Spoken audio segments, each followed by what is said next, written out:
Tumegundua kwamba kila mwanadamu aliyezaliwa katika uso wa dunia, aliyezaliwa kwa wakati wake, Mungu wakati amempa neema na kibali cha kuzaliwa katika uso wa dunia, amempa kipawa, amezaliwa pamoja na kipawa.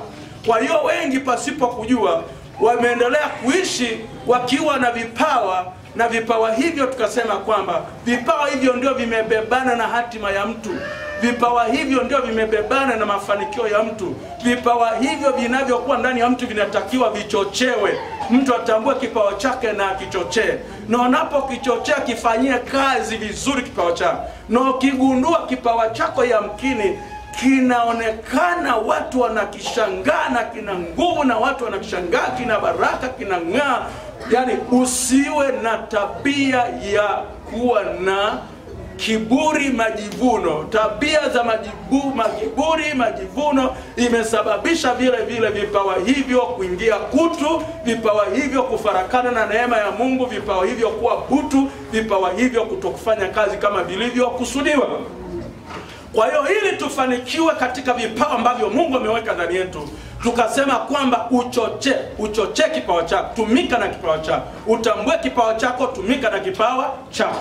Na usiige kipawa cha mwenzako. Isipokuwa unaweza kaiga bidii ambaye anatumika mwenzako kupitia kipawa chake, lakini wewe ukatumika kwa namna yako. Kwa sababu kipawa hicho ndani ya mtu kinatembea na neema ya Mungu. Kimeshikamana na neema ya Mungu.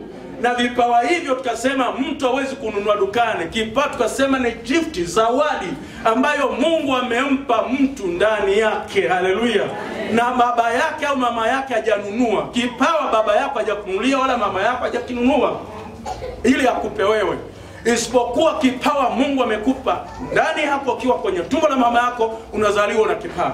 Tukasema kadiri tunavyoendelea kukua, tunapozaliwa tukiwa na vipawa hivyo, tunavyoendelea kukua watu wanavitambua na sisi tunavitambua. Tunapoingia mashule tunaenda kunoa vipawa vyetu. Haleluya. Tunaposoma wengine hugundua vipawa vya watoto wao, wakawapeleka kwenye shule kulingana na vipawa wanavyoviona. Wengine wakapelekwa vyuo vya ufundi, wengine wakapelekwa kwenye vyuo vya sayansi, udaktari, wengine wakapelekwa kwenye mambo mbalimbali ambayo wamegundua vipawa hivyo. Haleluya.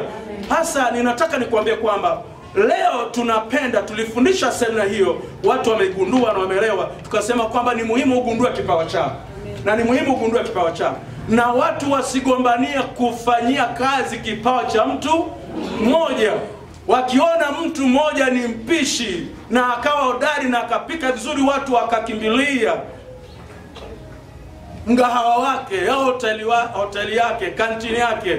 Walipoona hivyo na kila mtu akamwona mwenyewe kuwa na mgahawa, kuwa na hoteli.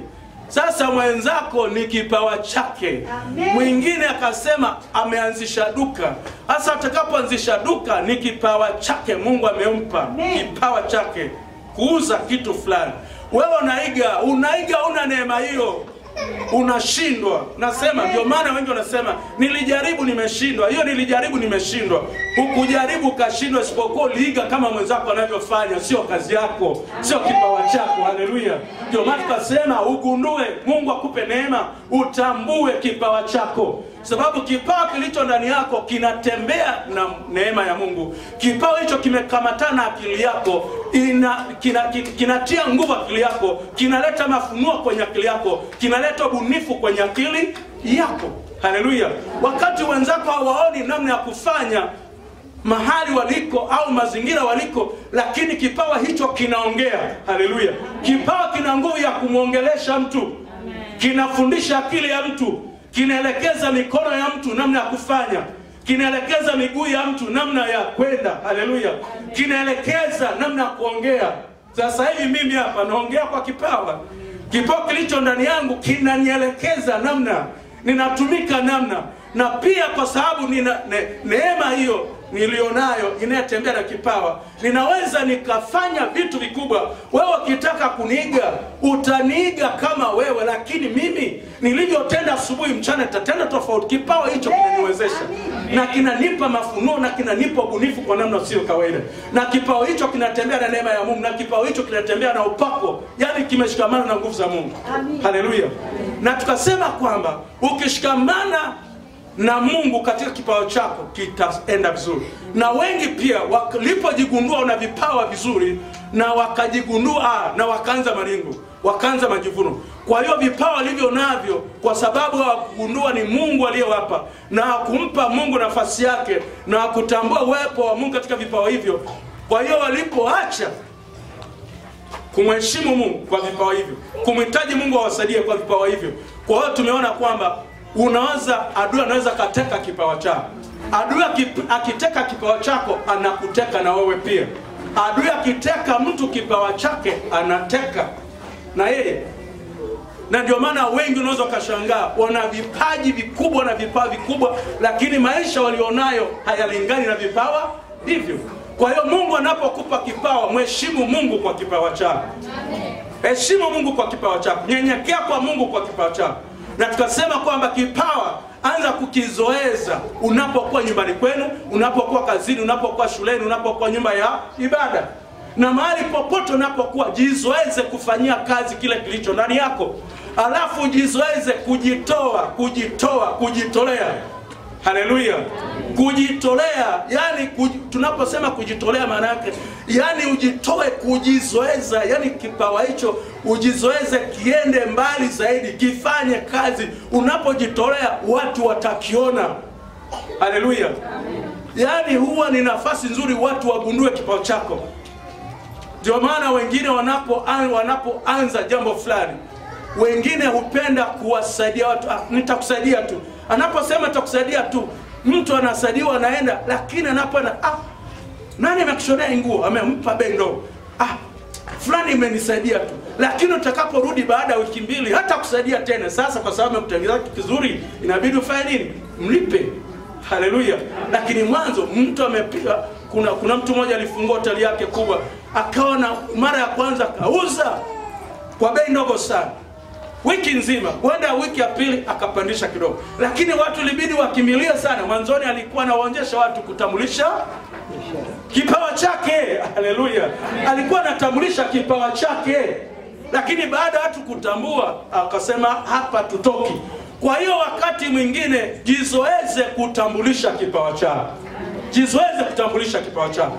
Na usipende kutanguliza kuuza kipawa chako. Acha unavyotumika kwa kipawa chako, kipawa hicho kitarudisha baraka kwako. Haleluya. Haleluya, Yesu asifiwe. Kwa hiyo ninapenda niseme kwamba mwanadamu yeyote hubarikiwa kwa kipawa chako. Kwa hiyo usipende kuishi duniani huna chochote kufanya. Kama utumii kipawa chako, unaweza kulala njaa. Na Mungu amesema asiyefanya kazi na asile. Kwa kipawa chako kinavyofanya kazi, itarudisha baraka kwako. Na akasema kwamba kipawa ni kama kito cha thamani. Tulisoma katika Mithali 17 mstari wa 8. Kipawa ni kama kito cha thamani, kinavyofanya kazi ndivyo kinavyorudisha baraka, ndivyo unavyofanikiwa. Ndivyo unavyofanikiwa. Alafu Mungu kwa kipawa ambacho umekigundua kiko ndani yako, kifanyie kazi kwa bidii. Kifanyie kazi kwa bidii. Tumejifunza kipawa huwa kinaenda na wakati. Kwa hiyo jizoeze pia kwenda na wakati. Fanya kazi kwa bidii kwa kipawa ulicho nacho, uhakikishe unaenda na wakati.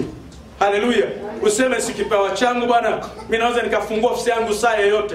Saa yoyote, hicho kipawa Mungu amekupa kitaleta baraka kwako kwa kuwatumikia wengine.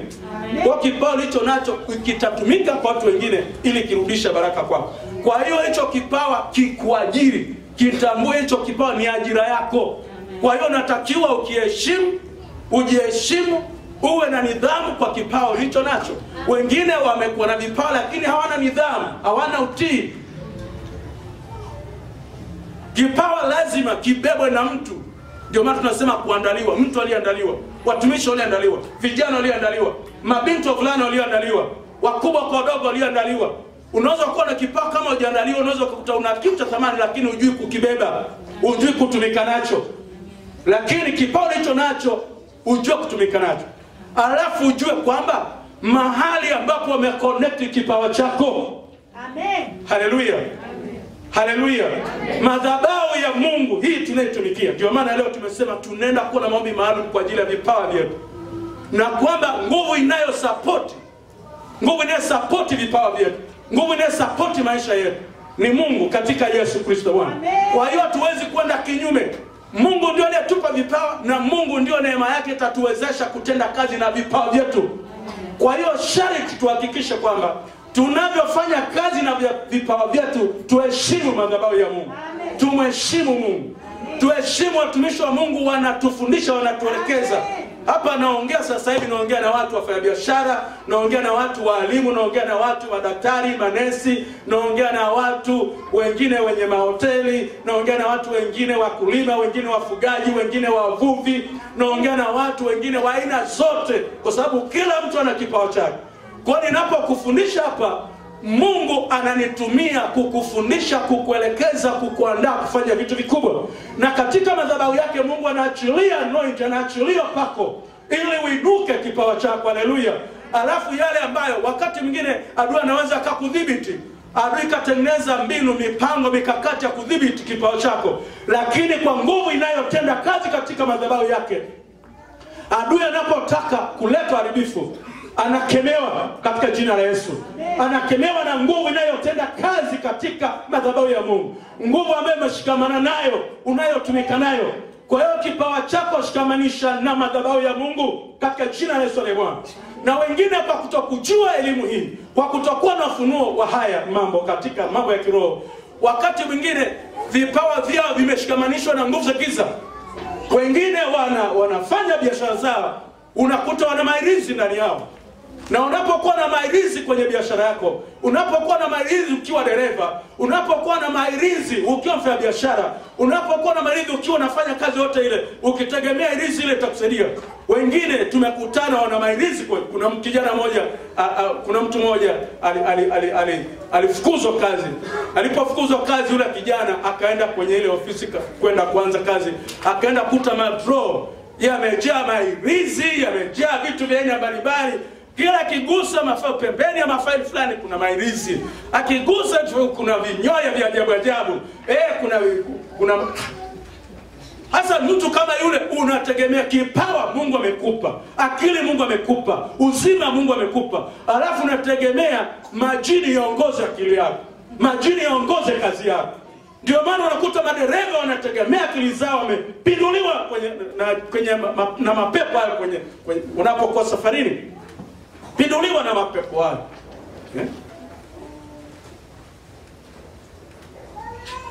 Mfanyabiashara unasema nakuta hela zinaibiwa. Umeweka maagano katika madhabahu ya kipepo kwa biashara yako. Kuanzia leo ninakuonya, Mungu amekupa kipawa, amekupa nguvu, amekupa akili. Amesema atamkumbuka Bwana Mungu wako, maana ndiye akupe nguvu ya kupata utajiri, nguvu ya kufanikiwa. Kwa hiyo weka agano na Mungu katika madhabahu yake. Usiweke agano na mapepo. Usiweke agano katika makaburi ya watu waliokufa. Usiweke maagano kwa waganga wa kienyeji. Usiweke maagano na vitu vya ajabu ajabu, alafu unategemea mambo yako yaende vizuri. Hayo ndio yanayokwamisha biashara yako. Hayo ndio yanayokwamisha elimu yako. Alafu ukiweka maagano hayo ya kipawa chako na nguvu za giza na madhabahu ya kipepo badala ya madhabahu ya Mungu katika Yesu Kristo, madhabahu hayo yanapokumiliki wewe, yanaenda miliki mpaka na uzao wako, watoto wako. Nakuta vitoto viko darasani vinasinzia ovyo, vinapagawa na mapepo. Kwa sababu gani? Mapepo yanafuatilia kulingana na flow yaliyowekewa maagano na uzao ulikotokea. Kwa tunapoomba leo juu ya vipawa, Mungu na turehemu na tusamehe kama huko tulikotoka maagano yaliwekwa juu ya vipawa vyetu, kwamba nguvu hizo za giza ndio zinaongoza na kufanikisha biashara zetu. Kataa kabisa katika jina la Yesu aliye Bwana. Mungu wetu ndiye anayeongoza vipawa, ndiye anayebariki vipawa, ndiye anayeinua vipawa, ndiye anayefanikisha vipawa, ndiye anayekupa nguvu ya kupata utajiri.